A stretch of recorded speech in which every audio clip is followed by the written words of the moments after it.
Salam alaikum, Lala Hind. Wa alaykoum assalam Comment wa ça va? rahmatullah. Ça va très très bien, alhamdoulilah. Alors, l'épisode d'aujourd'hui va porter sur la posture de l'accompagnant et j'ai le plaisir de recevoir Hind Skik, coach professionnel et maître praticienne en programmation neuro-linguistique PNL. Comment ça va, Hind? Ça va bien, très très bien. Super. Merci. Donc, aujourd'hui, le sujet de la posture.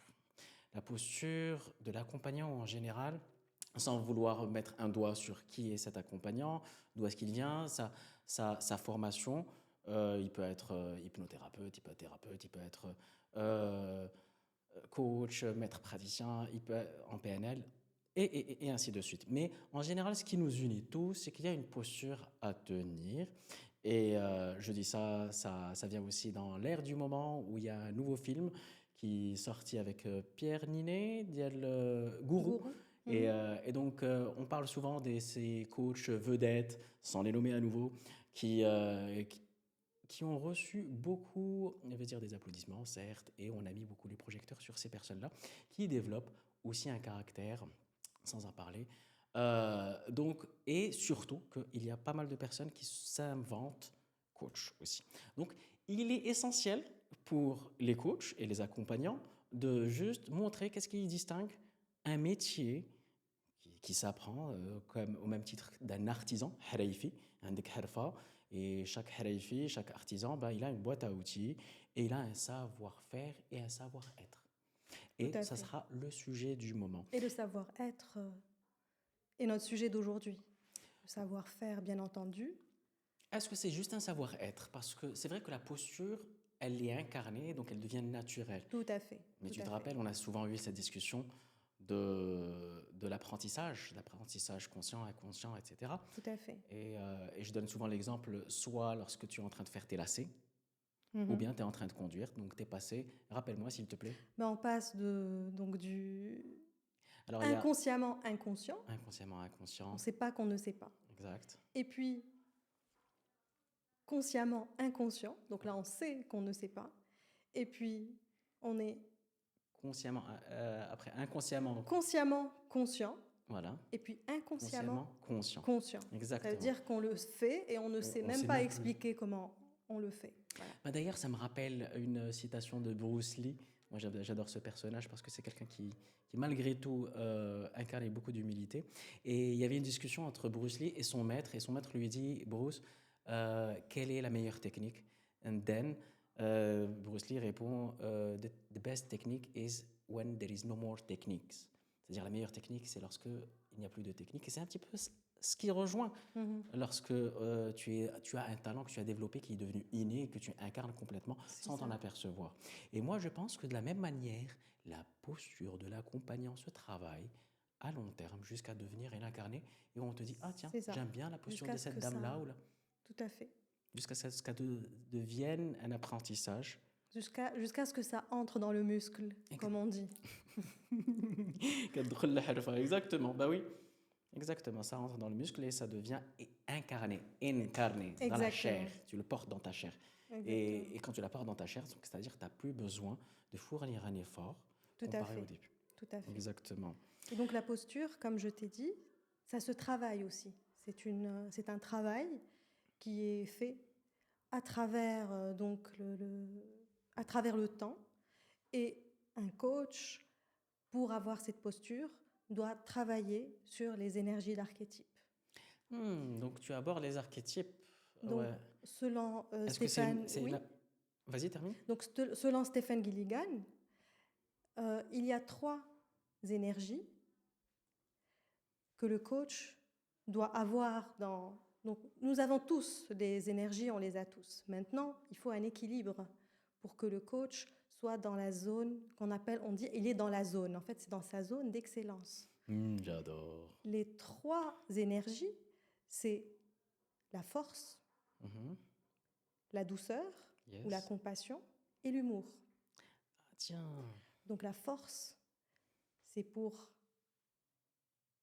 ramener le changement, c'est pour être là. Il n'est pas guide, mais il incarne une force que la personne qui l'accompagne veut avoir. L'activation de la ressource, tu veux dire? En tout cas, ça c'est pour avoir la posture de coach. Donc un coach, il est dans l'équilibre total entre la force, la douceur et l'humour. Et l'humour, ouais. La force pour, donc comme on dit, Ah, une main de une fer main dans de un fer gant dans de un velours. gant de velours. Yes.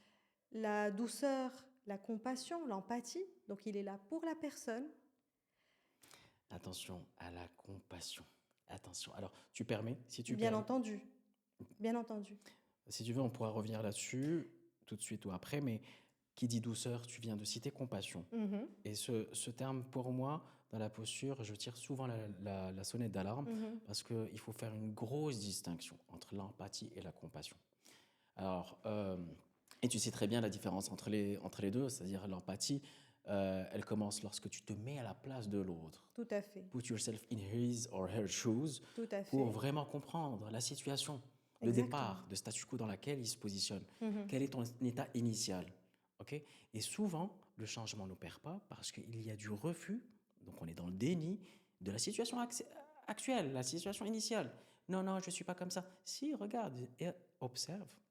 Si je te dis si, regarde, je suis déjà dans la guidance. Tu vois? Mhm, mhm. Et c'est ça qu'il faut se faire, c'est prendre toujours cette position méta et s'observer de l'extérieur en Exactement. dissociation Mhm. pour mieux te voir et mieux observer même tes comportements. Parce que tout commence par une bonne intention, bien sûr, lorsqu'on revient, et on reviendra tout à l'heure sur les 12 piliers de De la la PNL. PNL, oui. Et donc, on revient sur force, douceur et humour. Et humour. Donc la douceur, c'est pour comprendre l'autre. Et quand on parle de la compassion, alors il y en a qui parlent d'empathie et de sympathie. L'empathie, c'est quand je me mets à la place de l'autre, juste ce qu'il faut pour le comprendre et être là pour lui. La sympathie, l'image qui vient, c'est que quand quelqu'un se noie, on ne va pas aller plonger avec lui dans la piscine. Voilà. Et donc, donc en fait, c'est donc et puis l'humour pour dédramatiser, Voilà, relativiser. relativiser.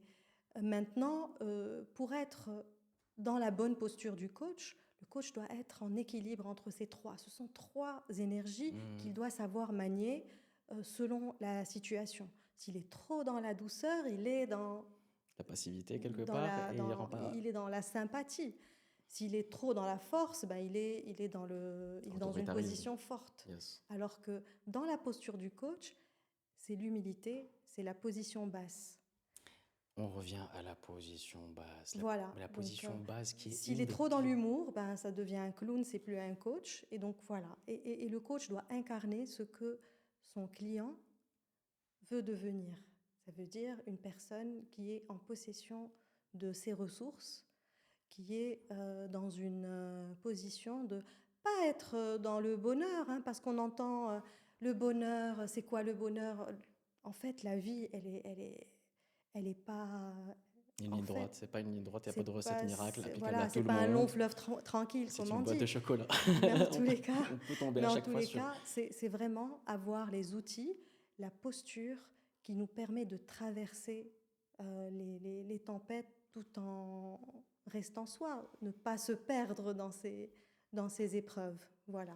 Tiens, j'ai une drôle de question qui vient de me faire pop-up là tout de suite. Tu as dit traverser les tempêtes. Mhm. Est-ce que pour toi, déjà, quelqu'un qui a traversé une tempête, ben, il a déjà traversé les perturbations, les zones de turbulence, comme on les appelle, et donc automatiquement, on peut, Mhm. en grande partie, en grande majorité, on peut en ressortir plus grand, sauf pour ceux qui ne s'en sont pas encore sortis, Mhm. ben, automatiquement, ils n'en retiennent pas la leçon. Alors pour toi, un coach qui est passé, ou un accompagnant en général, Mhm. Mhm. qui est passé par cette zone de turbulence, est-ce que ça lui donne plus de légitimité à appliquer, ou bien ça le fait rentrer dans les conseils, il se dit ah non, et il prend ça comme une croyance et il devient un donneur de leçons. Parce que le risque, et c'est pour ça qu'on fait cet épisode aujourd'hui, Mhm. Mhm. c'est l'instinct instinctif de donner un conseil. Tu connais très bien ma phrase que j'adore citer toujours. Celles et conseils ne se donnent qu'à ceux qui les demandent. Mhm. Tout à fait. Et c'est une base, c'est un principe. Et je le dis à tous mes amis qui sont accompagnants, je leur dis, écoute, est-ce que tu as déjà vu un médecin dans un bus crier très fort qui veut un Doliprane, qui veut un Doliprane ou un pharmacien. Ben non. Tout à fait, tout à fait. Celles et conseils ne se donnent qu'à ceux qui le demandent. C'est-à-dire, what is the difference between my piece of pizza and your advice? C'est que je demandais ma pizza.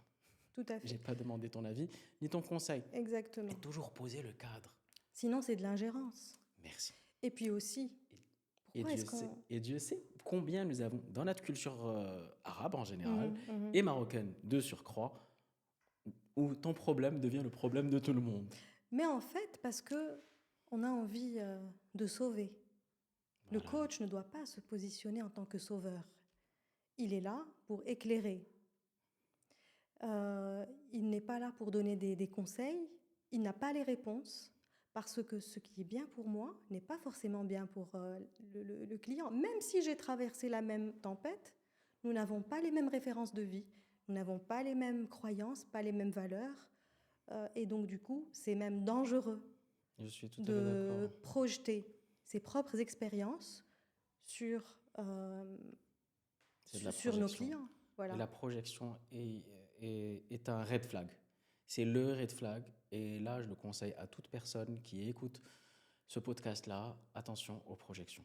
Et parce qu'il y a plusieurs personnes aussi qui se sont inventées, coach, et c'était le sujet du moment dans le film, qui n'ont pas la formation et qui n'ont pas été conseillés, mentorés et ensuite supervisés. Parce qu'il faut savoir aussi, c'est pas parce que tu as eu ta certification ou ton diplôme que ça y est, tu es à l'abri. On se fait toujours superviser par nos Bien pairs, entendu, bien par nos entendu. collègues, par nos confrères pour voir, pour donner des feedbacks. Et quand on parle de feedback, c'est très bien que l'un des 12 piliers, toi qui es l'experte, Il n'y a pas d'erreur, il n'y a que, il n'y a des que du feedback. Merci. Tout à fait. Exactement. Donc, et on apprend, on continue d'apprendre, mais attention à la posture. La posture se travaille déjà à l'école de coaching et Tout à ensuite fait. avec la Elle pratique. se travaille avec la pratique. Avec la C'est pratique, avec la quand même, bien entendu. use it or lose it. Et puis plus on pratique, plus on est conscient, parce qu'en fait, l'idée c'est déjà d'être conscient de sa posture. Est-ce que je suis dans ma zone, comme j'ai dit, ma zone d'excellence? Déjà savoir c'est quoi la zone d'excellence, on ne peut pas... Comment pour généraliser un petit peu ce que tu dis et en extraire l'enseignement principal, comment on peut connaître sa zone d'excellence? Tiens, pour toi, comment ça s'est dévoilé? En fait, c'est d'être conscient de soi. C'est d'être conscient de ces, comment on dit, de ces triggers, donc de ce qui nous sort de notre Zone de contrôle. dans notre zone de là où on est. Zone de confort peut-être? Non, c'est pas la zone de confort. Non, la zone de confort, c'est autre chose. Comme je t'ai expliqué par rapport à la technique de centration de Oui. Stephen Gilligan, Yes. c'est une posture qui se travaille. Donc on va rechercher, avec des exercices PNL, bien entendu, où est notre force à l'intérieur de soi.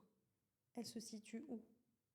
En général, dans la PNL, on va aller rechercher des expériences qui, pour nous, représentent la force. Vas-y, Yacine, tu te remémores une situation où tu as fait preuve de force. Où est-ce qu'elle se situe à l'intérieur de toi, cette force? Très bien. Je partagerai avec toi Très, très bien. Qu'est-ce que tu vois? Qu'est-ce que tu entends? Et qu'est-ce que tu sens quand tu es dans cette expérience en pleine force? Alors, super. Tu veux terminer l'exercice ou tu voulais en fait, connecter d'abord par rapport à la force pour expliquer donc tu vas te connecter à ta force. Ouais. Et même avec ce qu'on appelle, je ne veux pas user de termes barbares, avec nos sous-modalités, c'est de te demander ta force. Maintenant, quand tu es connecté à ta force, tu es dans une échelle de 1 à 10. Et la couleur, le ressenti, le Tout à fait. VACOG. Et donc, c'est d'ancrer un état mental dans le corps. Dans le corps, bien sûr. De telle façon à ce qu'on aille le retrouver à chaque fois qu'on en a besoin. Exactement. Voilà. Donc ça, c'est la PNL. Comme je t'ai déjà dit une fois, la PNL ne s'explique pas, elle se vit. Elle se vit. Et une fois qu'elle se vit, eh bien, on est différent avant et après une expérience PNL. Tout à fait. Parce qu'en fait, on a ouvert un champ mental qui continue le travail continue. Maintenant, bien entendu, il faut aussi décider de... On peut aller à la salle de sport pendant un mois et en même temps, Sans si on... objectif. Sans objectif, tu veux dire? Oui, et en même temps, sans consistency, Ah oui, la régularité. sans régularité. Voilà. Ouais. C'est-à-dire qu'en fait, on doit être conscient de soi et conscient du travail qu'il y a à faire sur soi et conscient de la régularité qu'on La doit fréquence. avoir pour maintenir ces états-là. D'accord. Voilà. On est en train légèrement de sortir du sujet, mais on est toujours dans la zone, dans la D'accord, même très zone. bien. Donc voilà. Donc ça Par c'est rapport à la solution. ça c'est par rapport à la posture du coach déjà. Donc elle s'obtient déjà en étant conscient de soi et en étant centré et connecté aux énergies d'archétypes que je t'ai énoncées tout à l'heure. Donc pour toi, être centré, c'est être au centre de ce triangle entre force, douceur et humour. Tout à fait, D'accord, tout à ok. fait. Et Main- donc, il y a pas mal de gens aussi qui sont coachs aussi, donc je vais balancer dans l'autre extrême, Mhm, des gens qui ont été très sérieux dans le corpo et tout, mhm. et peut-être qu'ils manquent d'humour quelque part, donc ils viennent avec cette posture distante, il y a de l'empathie, il n'y a pas de compassion, certes, ok, la posture est bien tenue, mais ça manque d'humour. Mhm. Qu'est-ce que tu en penses? Quel est ton avis sur la question Ben en fait, parce que l'humour en entreprise, on a peur de froisser? on a peur déjà on a peur de la douceur, on a peur de l'humour, on va avoir peur dans Il y a- l'entreprise, c'est souvent la il force. reste plus que la force. Voilà, c'est souvent la force. Qui dit force dit Rigidité. rigidité.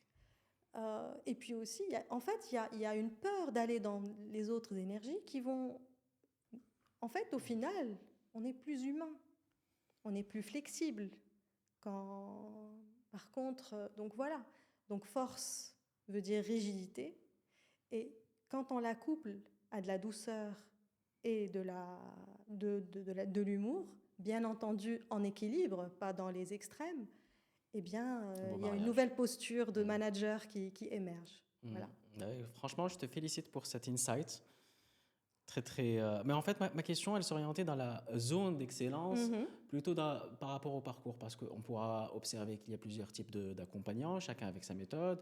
Moi, je surligne juste le fait que entre la PNL et l'hypnose, moi qui suis coach et aussi hypnothérapeute, ok, mhm, je me suis aussi intéressé à la posture de l'accompagnant en général, mhm. et où se limite, quelles sont les limites de prestation de chaque entre le coach et entre l'hypnothérapeute. Mais pour ceci, nous y reviendrons l'épisode prochain, Inch'Allah. C'est pas le D'accord. sujet d'aujourd'hui. Je pense que la posture du coach PNL est une posture, comme je t'ai dit, on est passé du coach au manager. Donc Voilà. chaque accompagnateur Mhm. a besoin d'être dans D'avoir ces... cette perspective-là. Hmm. C'est-à-dire, alors bien sûr, parce que quand on parle de coach, d'ailleurs, à l'origine, c'est le coach sportif.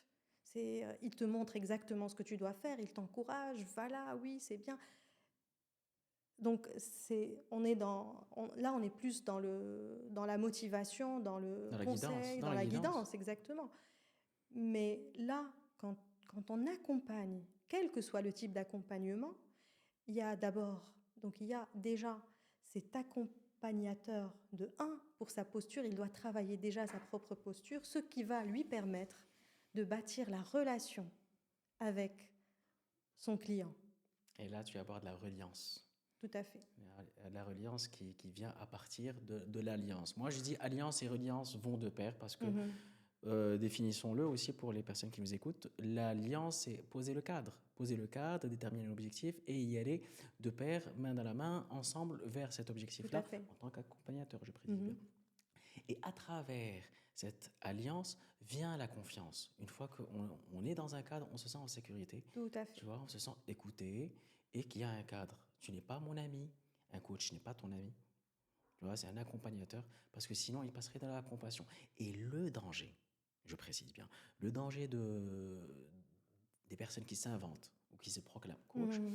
c'est qu'elles n'ont pas d'outils, elles n'ont pas la maîtrise du cadre et elles sont plus dans la compassion. Et qui dit compassion, il y a un mélange de la posture qui croit l'autre être un ami et Et un ami attend d'un ami de l'aider et de s'impliquer, C'est de ça. Il y a s'engager de la avec lui. dépendance Il y a de la affective. dépendance. Tout à fait. C'est un autre sujet qui peut venir lorsque c'est plus dans la thérapie que dans le coaching, parce que dans le coaching, on gère plutôt le présent et le futur, tandis que dans la thérapie, on voit le présent et aussi, on peut voir aussi le passé. C'est ça Mhm. ce qui distingue pour aller chercher les traumas, les blocages, etc. Tout à fait. Et venir dénouer, réparer, guérir. Tout à C'est la fait. posture du thérapeute. Tandis que là, on parle d'accompagnateur général et distinguer dans la reliance, préciser le cadre, ça crée de la confiance. Et cette confiance crée de la reliance. C'est-à-dire qu'il y aura ce lien, Tout à ce fait. lien humain qui va ramener de la douceur. Et lorsqu'il y a de la douceur, De la peut- sécurité. de la sécurité, Mhm. peut venir l'humour. Tout à fait. L'humour ne viendra jamais en situation d'insécurité. Bien entendu. Ou bien ça sera un rire nerveux qui va juste être une rupture de pattern parce que, voilà, il y a une surprise, l'effet de surprise. Tout à fait. C'est-à-dire que l'accompagnateur, le coach, doit créer un cadre de sécurité déjà, qui va permettre à son coaché, à son client, de pouvoir se révéler, pouvoir travailler sur lui. Si on n'a pas ça, ça aussi, ça fait partie de la posture, c'est-à-dire incarner cette sécurité que le client, une fois le rapport établi, il va se sentir en sécurité, donc le coach inspire un cadre de sécurité. Et quand on se sent en sécurité, c'est là qu'on peut vraiment entrer à l'intérieur de soi, répondre aux questions que nous pose le coach. Sinon, si on est en mode survie, on a juste envie de... Tu as dit les questions que pose le coach. Tout à fait. Merci, parce que c'est ça que fait un coach. Tout à fait. Moi, le coaching, on me l'a résumé déjà d'emblée, dès la première année, c'est l'art de poser la bonne question. L'art de poser les bonnes questions. L'art de Tout à poser fait. la deuxième, la troisième bonne question, C'est tu ça. vois. Et ça demande de la présence Bien entendu. et de l'écoute. Je suis en train de te répondre parce que moi, je voulais te poser la question d'abord, comment toi, tu crées de la sécurité?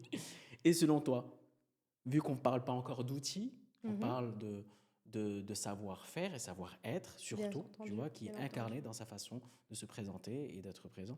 Donc, pour toi, un accompagnateur ou un accompagnant, comment il peut créer et ramener cette sécurité dans le cadre? Eh bien, déjà en incarnant cette sécurité-là,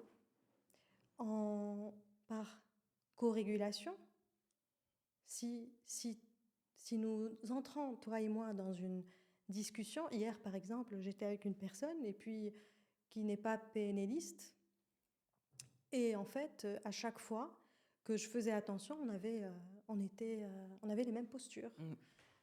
Ça s'appelle... La synchronisation. Ou le calibrage aussi, non? Le calibrage, moi je la calibrais en fait. C'est-à-dire qu'en étant avec elle, je l'analysais pas. Hein, on n'est pas en train d'analyser les gens. Ça se fait C'est naturellement. juste que je calibrais, c'est-à-dire je regardais. En fait, la calibration est c'est aussi, au-delà de la présence, c'est aussi comme l'écoute. J'écoute Écoute active. activement ce que me dit mon coaché, je calibre ses états intérieurs, sa respiration, le ton de sa voix, la rapidité. Quand il me raconte quelque chose ou quand je lui pose une question, qu'est-ce que ça fait? C'est-à-dire, il y a des indices, il y a des indices d'accès, qu'on appelle ça en PNL. Et donc, c'est ça, c'est calibrer l'état de la personne. C'est Oui, de tout à voir dans quel état, quel est l'impact de la technique sur la personne. Donc voilà, en tout cas.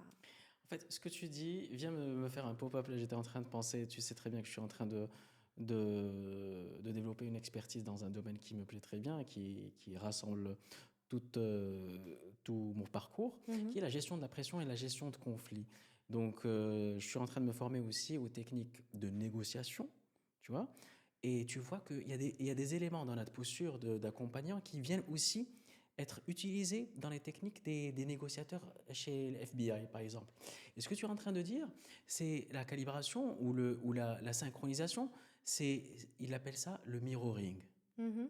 Donc automatiquement, lorsque tu es dans le mirroring, tu es en train de mimer indirectement, de façon pas trop, je veux dire, caricaturale, mais tu reproduis le langage non verbal de l'autre. C'est OK? mettre la personne, ça À permet de l'aise. mettre la personne à l'aise. Et à un moment où tout se recoupe, tout se rejoint, parce que même lorsque tu auras une lecture à travers les biais cognitifs en neurosciences, bah tu vois que le cerveau limbique, tu vois, va venir et reproduire les mêmes schémas et Mhm. apaiser l'autre et le mettre en sécurité, parce que on est toujours plus à l'aise avec les personnes qui parlent le même langage ou qui nous permettent de nous sentir écoutés, compris et entendus. Tout à fait. Tu vois? Et donc, que ce soit le mirroring ou une autre technique aussi, bah, je les appelle pas des techniques, mais c'est juste des, des faits qui sont incarnés comme la reformulation. Et là, je m'attendais à ce que tu me reformules. Je rigole, mais il n'y Je vais avait rien à dire reformuler. excellent, c'est très très Excellent. bien. Oui, Et ben, justement, quand on reformule, ça veut dire qu'on veut que la personne entende ce qu'elle vient de dire. C'est-à-dire on va reformuler, soit pour être sûr d'avoir bien compris, voilà, merci déjà, ça c'est première dans étape. une... Mais aussi, si une personne nous dit, je me rends compte que finalement, je peux le faire. Eh ben, tu te rends compte que finalement, tu peux le faire parce qu'on veut que la personne l'entende. Et donc, elle l'a dit, mais maintenant, elle a entendu. C'est-à-dire, c'est faire écho. Ça aussi, ça s'appelle faire de l'écho. Faire de l'écho. Voilà. Parce que indirectement, j'aime bien avoir une lecture aussi décalée des choses et voir un petit peu comment ça se passe dans le cerveau. Ça permet d'ancrer l'enseignement. Dans la reformulation, qu'est-ce que ça produit? C'est-à-dire que tu as le coaché, et on l'a dit, de la présence, de la calibration, de la reformulation, du questionnement. Mais le fait de reformuler te permet bien sûr de valider que tu as bien compris, Tout comme à tu as fait. dit, Tout à ok? fait. Mais tu le reformules avec tes mots ou même avec ses mots. Et là, qu'est-ce qui se passe? Ça permet à l'autre de se sentir écouté, Bien entendu. valorisé dans cet espace de sécurité qui est le cadre. Et ça crée, à partir de l'alliance, ça crée de la reliance. Et, et ça donne une nouvelle perspective. Tiens, ah ouais, c'est vrai que dit comme ça, j'y avais pas quand même pensé. Parce que la personne l'a dit juste spontanément, à fouillane. Mhm. Mais une fois qu'on le reformule, on se dit, en fait, ouais. Et c'est C'est là ça. qu'intervient le biais cognitif que tu as dit. Voilà, ça lui permet de prendre conscience de la Tout chose, à fait. encore plus. Parce qu'en fait, que ce soit en PNL ou en hypnose, et toi tu pourras mieux parler de ça, c'est que nous parlons à des personnes, enfin la personne, on la met dans un état modifié de conscience. Ah bon, même en PNL. Bien entendu. D'accord. C'est pour ça qu'on dit que la PNL et l'hypnose, c'est des sœurs C'est des jumelles, cerveaux parce humains. que première chose, c'est c'est mettre une personne en confiance et aussi la sortir du mode survie, parce que souvent les gens, quand ils viennent voir un coach, c'est pas pour le plaisir. Souvent, ils sont à l'extérieur de cette zone dont on a parlé. Ils sont en mode survie. Donc, quand on est en mode survie, on est En parce que panique. notre cerveau archaïque, quand il y a un Les stress, reptiliens, ouais. quand il y a un stress continu, où il y a voilà un stress qui, de toutes les façons, le stress, ce n'est que la, la, la, la, la différence entre nos attentes et la réalité. Et donc, quand la personne vit un stress continu, à un moment, il y a un dérèglement du système nerveux qui fait que la personne commence à se croire en danger. Elle a des signaux comme si elle était dans une forêt, elle est menacée. Et c'est le corps qui exprime. On dit souvent, alors je cite la référence, c'est Joe Dispenza. Joe Dispenza qui dit que les pensées sont le langage de l'esprit et que les émotions sont le langage du corps. Donc lorsque Mhm, tu écoutes ton mhm. corps, tu vois, la première chose à faire pour être centré à nouveau entre ta force, ta douceur et ton humour, Mhm. et être surtout, moi je dis bien, en Tout métacognition, à c'est-à-dire fait, tu apprends à te connaître et à tout à fait. connaître voilà où ça te trigger et voilà et c'est pour cela la clarté du cadre, la communication servent la gestion de la pression, parce que quand tu parles de stress, tu parles de pression interne Bien entendu. et qui vient toucher des valeurs en toi, Mhm. des valeurs qui ont été non respectées, empiétées, piétinées. Bien entendu. Et, Ben, souvent, les émotions, c'est un message qui est envoyé au corps par rapport à nos valeurs.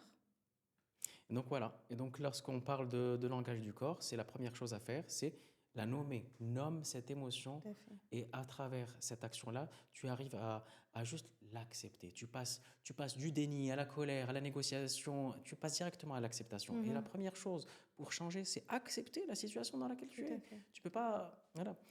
Et je reviens sur cette zone d'excellence, vraiment pour fermer définitivement cette parenthèse, parce que Tout à fait. moi, je faisais allusion tout à l'heure Mhm. à la chose qui vient se présenter régulièrement chez toi. C'est-à-dire, toute personne qui nous écoute là tout de suite, et surtout si elle est dans le métier de l'accompagnement, elle pourra te dire, tiens, c'est drôle, j'attire souvent ce profil-là ou ce genre de personnes qui ont ce type de problème-là, Mhm. etc., etc. Mhm. C'est Mhm. comme, je le dis pas tristement, mais c'est la réalité, pendant les ateliers grand public Giovanni's Positive Vibes que j'aime bien donner, ben, tu as déjà remarqué que l'audience ou la clientèle sont plus des femmes à 80%. C'est déjà monté à 80, je veux dire descendu à 80%. Mhm. Dieu merci, au début c'était 95 et c'est petit à petit. Donc ça se Dieu merci, développe la jante masculine au commence niveau à de se l'agence. présenter Oui. parmi nous. Et donc, je te repose la même question. Mhm. Par rapport, toi, si tu observes d'en haut, en position Mhm. méta bien sûr, Mhm. ton parcours et la clientèle qui se présente à toi, observe avec moi, ça sera ce biais-là que tu vas maîtriser le plus et que tu vas développer une expertise. C'est pour ça que je te pose la question. Mhm. Parce que souvent, on a un objectif. C'est-à-dire que tu as ce point-là, ce point-là, ce point-là dans ton évolution et tu es en train de regarder là. Mais tu n'as pas pris la hauteur pour vraiment tracer la courbe et il suffit juste de faire une continuité. La vie, l'univers veut t'emmener jusqu'à là. Et toi, tu es en train d'orienter. Mhm. Prends de la hauteur et tu vas voir. Donc, si on applique ça à toi, Oui. quelle serait la réponse? Eh bien, alors, hasard ou biais cognitif, il y a beaucoup de souffrances par rapport aux femmes en surcharge mentale. Ouais. C'est-à-dire Des mamans surtout. les mamans cadres. Mamans cadres qui ont deux métiers, le Voilà, métier de maman. il y a la responsabilité du métier et en même temps, la Du foyer. responsabilité ne s'arrête pas. Après Et 19 surtout, heures. à nous, d'autant plus, ben, il y a les chiffres. Les chiffres de surcharge et de burn-out sont en train d'exploser en Direct. Europe, Ouais. aux États-Unis. Et le Maroc suit le pas. Et puis nous, forcément, parce qu'on suit la même tendance économique, hein, c'est-à-dire que de production, les entreprises, en fait, on suit les tendances, ça descend des États-Unis, d'Europe, et puis ça nous arrive, parce qu'on suit les mêmes tendances. Donc, les femmes qui vont se réaliser au travail, qui vont prendre de plus en plus de postes à responsabilité, et puis qui, d'un autre côté, ben, leur responsabilité à la maison ne vont pas changer, on va dire. Donc il y a de plus en plus de personnes qui sont en surcharge mentale. Surcharge mentale, je note bien. Et avec, croyance ou pas, avec des valeurs de je dois être à la hauteur ici et là. C'est-à-dire il y a une forte pression, on va dire, Ici et là. mentale Ouais, par ouais, rapport. ouais, ouais. Voilà. Bah écoute, je note bien et En tout cas, c'est ce que je remarque autour de moi de plus en plus. Et donc, je précise bien à nos auditeurs, si vous êtes une femme, si vous avez une surcharge mentale entre le professionnel et la vie personnelle, faites appel à notre maître praticienne en PNL, Hinskik, en cliquant sur le lien. En tout cas, c'est très très important. Pourquoi? Parce qu'on n'a pas souvent cette clarté déjà par rapport à ce qui nous arrive. C'est-à-dire, on subit et on y va, on est en mode surproductivité à un moment. Et puis, c'est bien de se faire accompagner dans ce genre de situation. Qui dit surproductivité va mener à un moment à une suradaptation. Et Tout à fait. Suradaptation, c'est laisser aussi des parts de soi.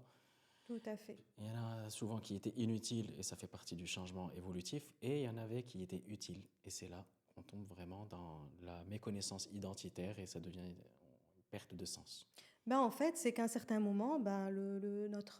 Conflit intérieur. Justement, parlons de conflit intérieur. Parce que j'aime bien donner toujours le parallèle. Le parallèle entre la gestion de conflit, dans un système, et un système commence à partir de deux personnes. Ça peut être un couple, ça peut être deux associés, ça peut être un manager et un collaborateur. Mais lorsqu'on en prend juste le plus petit système, qui est juste la propre personne, on parle de conflit intérieur et donc il y a une technique qui s'appelle la négociation des parts aussi. Et, et ce qui est drôle, et je t'avais dit que je te recommandais vivement de commencer l'hypnose parce que toutes les phases de travail à partir de la DO, détermination d'objectifs, à partir de l'induction après, il y a la phase de travail. Et les techniques qui sont utilisées dans la phase de travail, majoritairement, sont inspirées de la PNL. Donc pour toi, il y a une grande Tout ressemblance à et une fait, grande tout à fait. proximité Bah, entre les pour deux. le conflit, hein, c'est en fait il y a des conflits personnels en fait, c'est-à-dire pas conflits personnels, mais il y a des parts en nous qui ne sont pas Des d'accord. parts inconscientes. C'est-à-dire j'ai déjà accompagné par exemple une personne enfin, avec accompagnement, une fois que la personne est capable d'entrer à l'intérieur et de prendre contact avec cette partie d'elle qui donne les réponses parce que si on est, si on est là, si on est connecté à notre tête, ben on va pas. Enfin, je te dis, bah tu as deux parties en toi, tu vas me dire, bah ouais, ok. Ou alors, euh, ou alors moi aujourd'hui, c'est pas moi demain. Voilà, c'est un peu, ça commence à être un peu, qu'est-ce qu'ils fument ceux-là. Mais une fois que, une fois qu'on arrive à cet état de conscience modifié, ben il y a des questions qui vont commencer à émerger du corps. Et là, bah, il y a par exemple cette partie sage et cette partie qui a envie de profiter de la vie. Ou alors, dans le cas, par exemple, quand on parle de surcharge mentale, bah, il y a cette partie qui veut la carrière et l'autre partie qui veut le foyer, qui ne veut pas gâcher le foyer, par Hmm. exemple. Et donc, c'est à ce moment-là que déjà on se rend compte, hein, la métacognition dont tu parlais, que qu'il y a plusieurs parts en nous. Et c'est ça qu'invite la PNL, l'hypnose, à explorer et à exploiter pour Pour le travailler sur changement, pour soi. traverser le Exactement, changement. exactement. Alors, là, comme quand on a commencé à rentrer un petit peu dans les détails des techniques, je Mhm. me posais la curiosité. D'ailleurs, parlons de curiosité, curiosité aussi qui est Tout un à des fait, piliers dans la exactement. posture. C'est toi-même qui m'as dit tout à l'heure que la vraie posture commence lorsqu'on accepte de ne pas savoir. Tout à fait, Et ça, c'est la posture basse. La posture basse est un pilier indéniable de tout à fait, tout l'accompagnateur, à fait. quel qu'il soit. Tu ne peux pas venir et te proclamer accompagnateur si tu te proclames sachant. Et tu montres, tu guides et tu leur dis voilà, et tu distribues de la morale.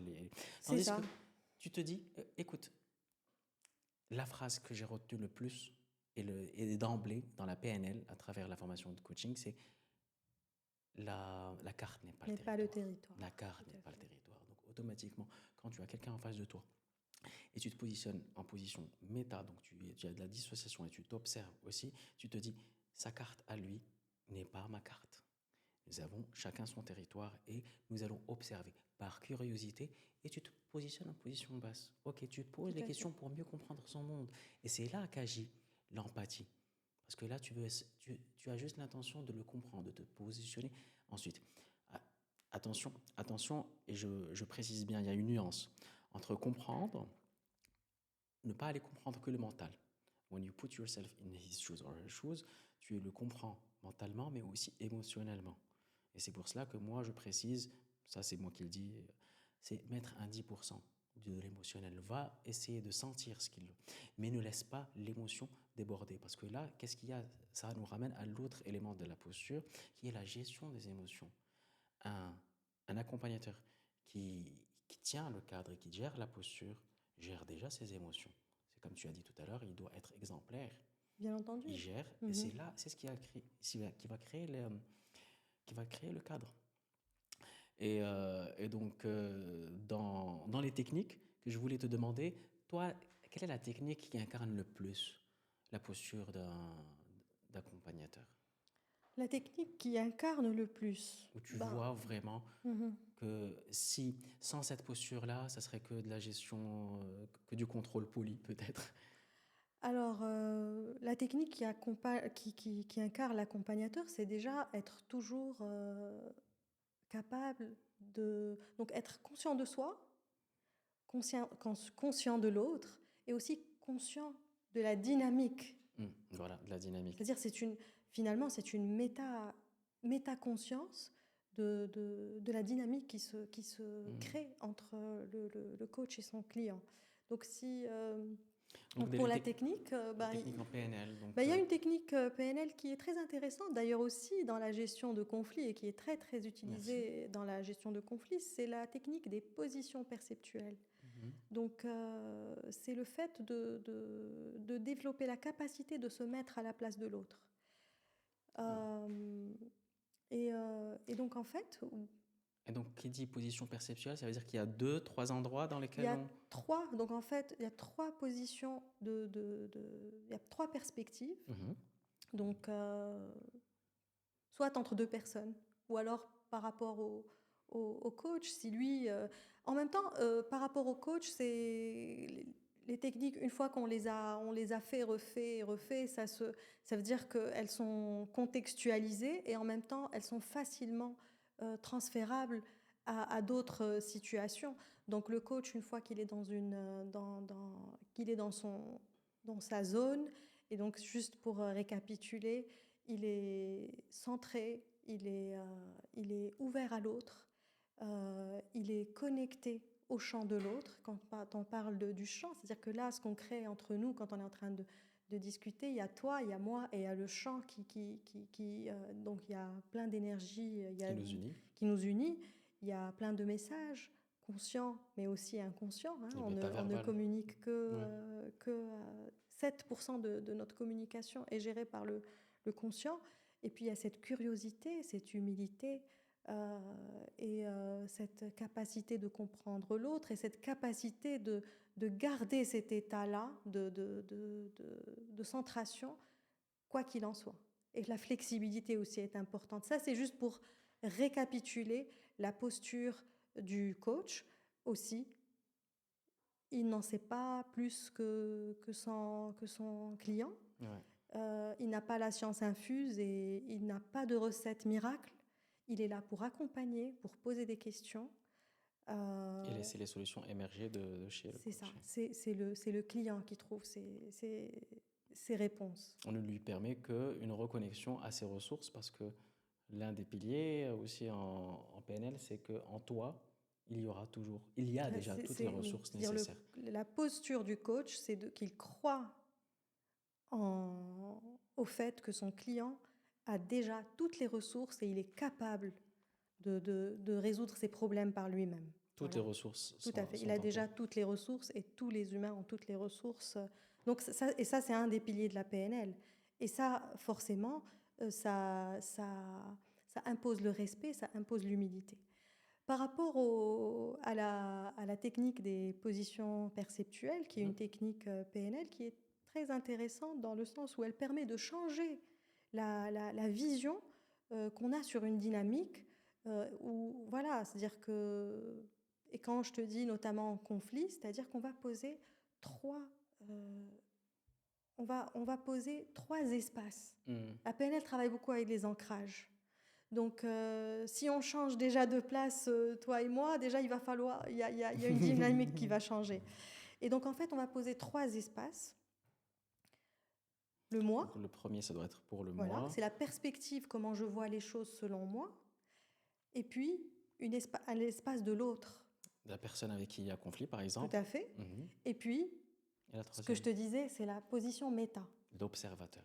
Toujours. Voilà. L'observateur neutre, qui est totalement indifférent à la dynamique qui se passe. Donc sans émotion. Donc là, c'est ça. Cette localisation géographique dans l'ancrage géographique, elle est juste neutre, sans émotion. Tout à fait, c'est une analyse neutre. Neutre, juste mentale, factuelle. Les Exactement. faits sont là. C'est un observateur, il observe les faits, il entend ce qui se passe et il est dans l'observation et l'analyse. Donc ça, c'est le méta qu'on appelle... Donc dans un premier temps, la personne va aller vivre la scène, parce qu'il y a toujours, on part toujours d'une expérience de référence. Donc l'expérience de référence va la revivre en étant moi, c'est-à-dire en étant placée dans la place du moi. Et puis par la suite, la personne va devoir aller de l'autre côté, chez l'opposant, chez l'interlocuteur. Se poser. Donc elle va sortir de son corps littéralement et se placer dans la peau de l'autre. Et donc, cette expérience de référence maintenant, elle est jouée par l'autre. Yes. Donc, c'est cette autre personne. Donc, en fait, quand on sort de son corps et qu'on va à la place de l'autre, qu'on entend à travers les oreilles de l'autre, qu'on voit à travers les yeux de l'autre, et donc, en fait, ça se fait quand on veut le changement finalement. Ça veut dire, bien sûr, si je te dis, bon, bah, Yacine, va te mettre à la place de l'autre, si tu n'as pas envie, tu ne te mettras pas à sa place. Mais quand on veut le changement, on va aller explorer, comprendre, sentir l'autre. Et du coup aussi, on va inviter cette même personne à aller regarder la dynamique qui se passe entre ces deux personnes pour sortir les bons constats. Bien sûr, le coach accompagne avec ses bonnes questions, avec ses techniques de recadrage, et, euh, et à coup sûr, à la fin, Il y a prise de conscience. il y a toujours des prises de Il y a conscience. toujours prise de conscience. Tout à fait. Et quelque part, avec le recul, juste en nous observant aussi en mode dissocié, là, ce que j'observe, c'est que ce qu'on dit depuis tout à l'heure, ce ne sont pas c'est des skills, c'est pas des techniques, c'est des skills quelque part. Donc c'est des compétences qu'on acquiert avec la pratique. Déjà, il faut avoir la théorie et directement aller aiguiser, toujours maîtriser son outil. Et c'est là qu'on développe sa propre boîte à outils. On se dit, tiens, j'ai ça, ça, ça, ça, ça, ça, et donc faire l'inventaire.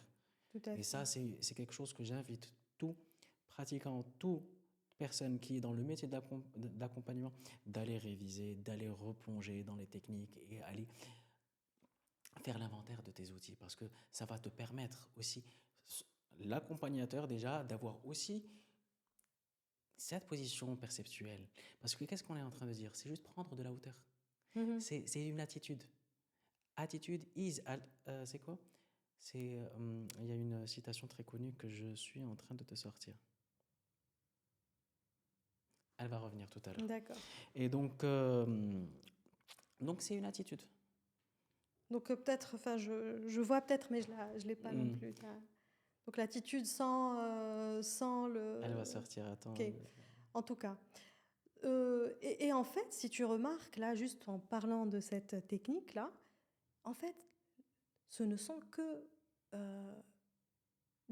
c'est vraiment mettre en place, faire appeler des ressources. C'est-à-dire quand on demande à la personne d'aller se poser à la place de l'autre, ben en fait, on lui apprend ce skill, comme tu dis. C'est le skill de... Mais va te poser à la place de l'autre. Il y a la communication non violente aussi qui aide dans ce qui facilite.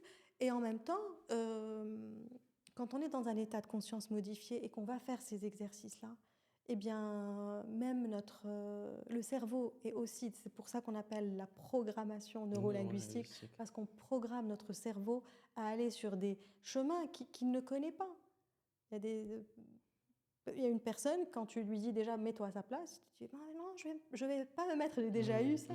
Non, je veux pas me mettre à sa place. Mais comment veux-tu changer une dynamique sans aller voir ce qui se passe de l'autre côté? Bien sûr. Voilà. Changer, c'est-à-dire juste se décaler vraiment pour observer. Et c'est ce qui te permet de changer d'opinion et changer de... C'est prendre du recul, c'est prendre de la distance qu'on ne fait pas automatiquement, mais qu'on fera, bien entendu, à l'aide d'un accompagnateur, d'un coach, voilà. Merci pour toutes ces riches informations, la Hind. Et ensuite, j'allais te poser la question de pourquoi la PNL et qu'est-ce que tu en fais aujourd'hui dans le coaching? C'est-à-dire que, mis à part l'incarnation directement de cette posture-là, il y a certainement d'autres techniques et ça te sert aussi. Est-ce que ça te sert dans la vie de tous les jours? Tout à l'heure, tu m'as dit, j'étais avec une amie et on s'est calibré automatiquement. Parce qu'à force d'incarner un rôle, je les appelle les rôles, des fois il y a le rôle qui s'attache aussi et on s'attache aussi au rôle. Donc, ce qui n'est pas une mauvaise chose d'incarner aussi le métier. Mais en fait, on dit qu'on ne fait pas de la PNL, on devient un PNL. Comment est-ce que je suis tombée dans la... En fait, c'était la recherche de... En fait, j'étais à la recherche d'une connaissance de soi et de l'humain. Donc toi aussi, tu as soif d'anthropologie, de connaissance de l'humain. En fait, quand on a travaillé dans l'entreprise, et une fois que les process Ça devient les mécanique. objectifs, les plannings, que tout est rodé, et ben il y a l'humain. L'humain, c'est Il est oublié l'humain, le pauvre. je Il- ne oublier, en tout cas, comprendre l'humain, comme dit Simon Sinek. Ouais, le why starts with why. Toujours poser Si le tu ne pourquoi. comprends pas l'humain, tu ne comprends pas le business. Hmm. Et puis, et je trouvais vraiment le défi, c'était de gérer l'humain. Et je le gérer l'humain correctement. Et donc voilà, donc c'était une envie de, de me connaître et de connaître l'autre. Et donc, je suis tombée par hasard sur la PNL, et puis ça a été une belle rencontre, la vérité, parce que comme je te dis, une fois qu'on a expérimenté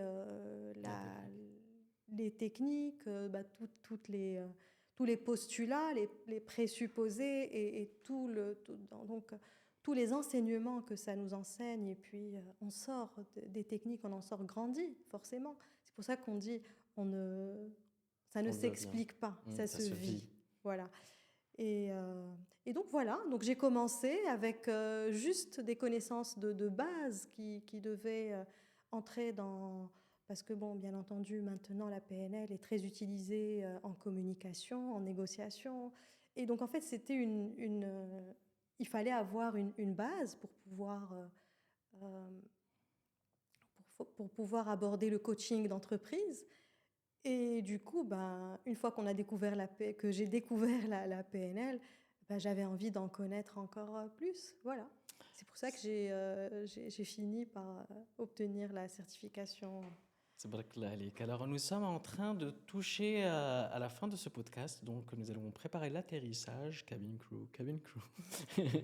Et donc, s'il y avait un message, quelque part, que tu voudrais laisser, une belle empreinte, telle que tu aimes bien le faire, Lala Hind, quel est le message de fond que tu voudrais laisser aux gens qui nous écoutent, d'utilité et applicable, toujours applicable dans la société et en entreprise ou dans la vie de tous les jours? Alors, il y a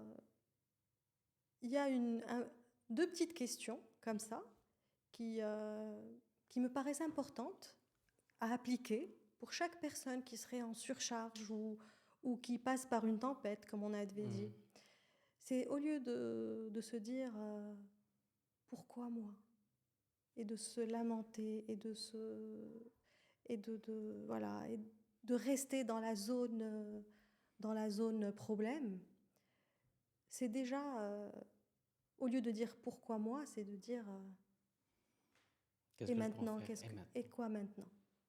Qu'est-ce que je peux en faire? Et donc déjà, cette question qui va te sortir, qui devrait, et qui à coup sûr, quand on a l'intention, c'est de sortir de la zone problème à la zone solution. C'est prendre la responsabilité de ce qui nous arrive.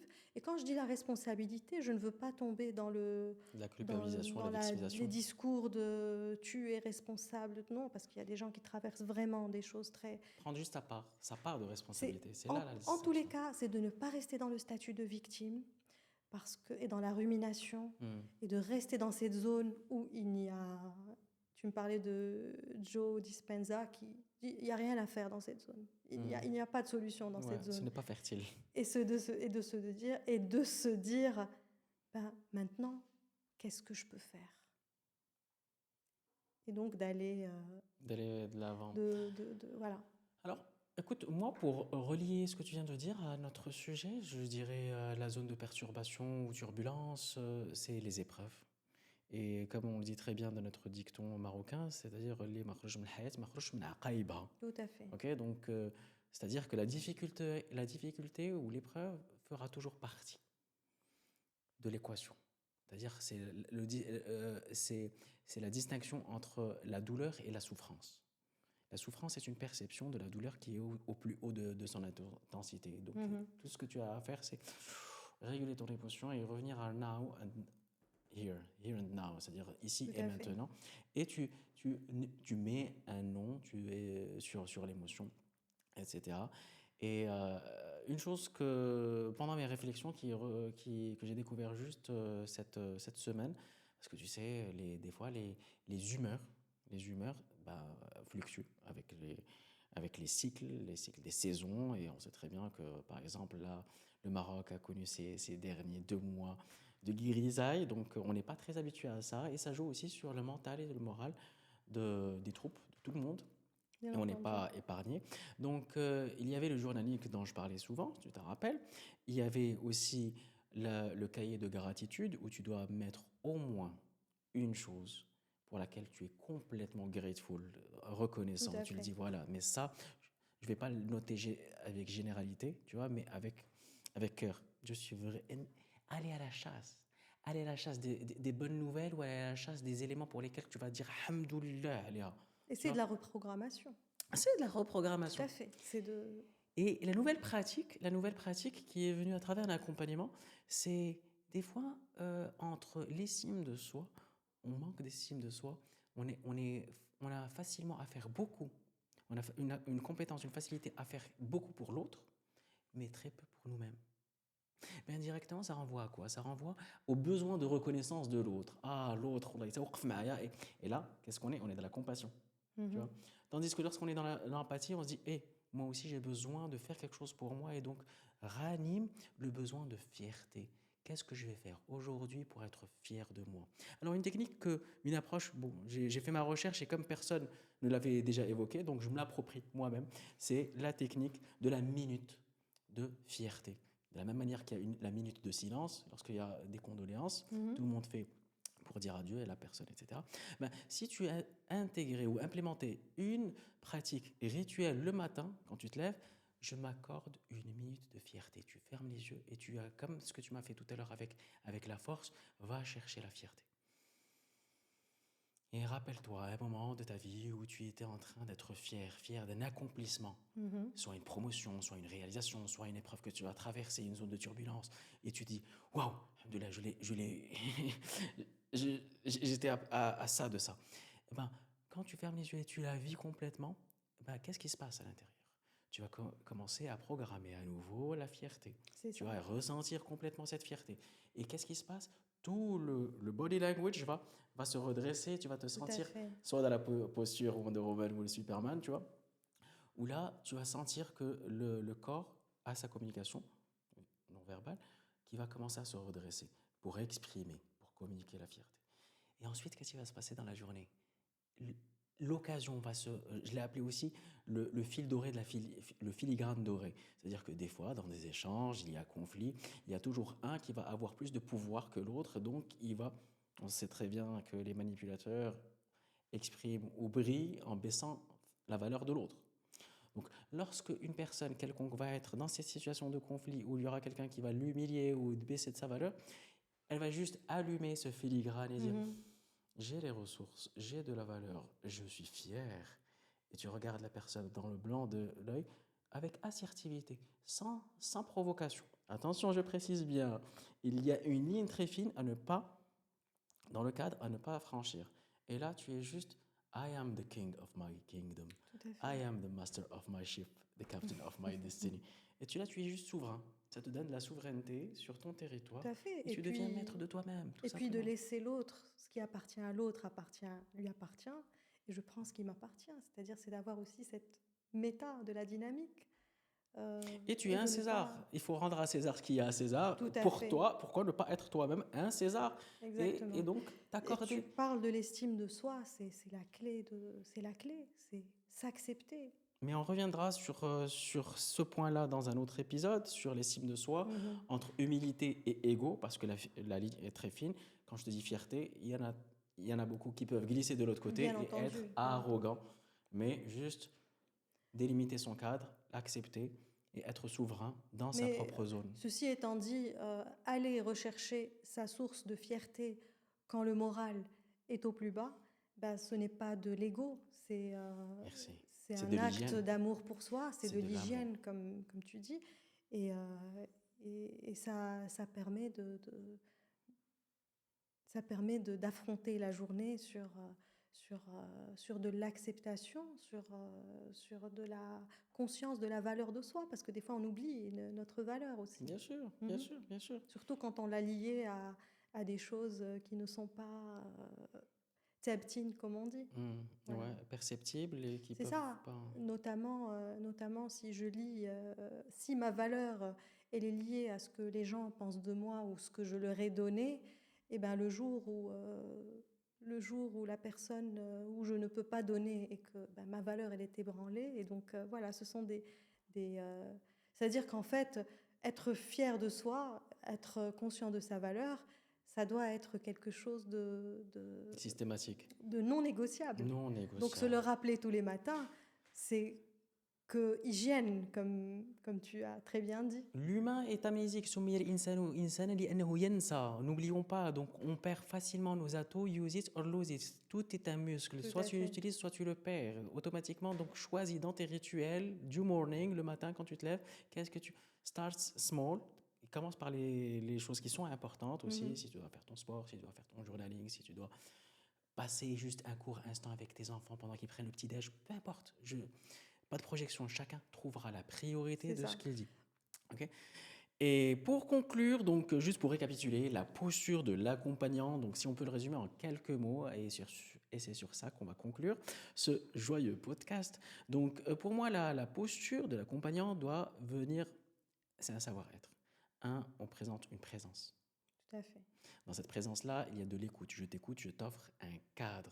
À travers ce cadre, il y a cette alliance-là qui va venir renforcer ce lien humain, donc la reliance. Reformuler. Dans la reformulation, il y a le fait que j'ai compris la chose et je permets à l'autre de se sentir écouté, valorisé. Tout à Et à fait. ce moment-là, je questionne. Et dans ce questionnement, j'évite toute projection et toute guidance, juste dans la facilitation. Et C'est ça. c'est là que le tour est Je joué. ne sais pas. La J'ai une curiosité, lampe voilà. que je mets à ta disposition, mais c'est toi, c'est toi qui sais. C'est toi qui t'engages, c'est toi qui, qui apporte la solution, qui sera écologique pour toi, qui va rentrer avec harmonie dans ton système et de façon équilibrée pour s'inscrire dans le temps, Inch'Allah. Super.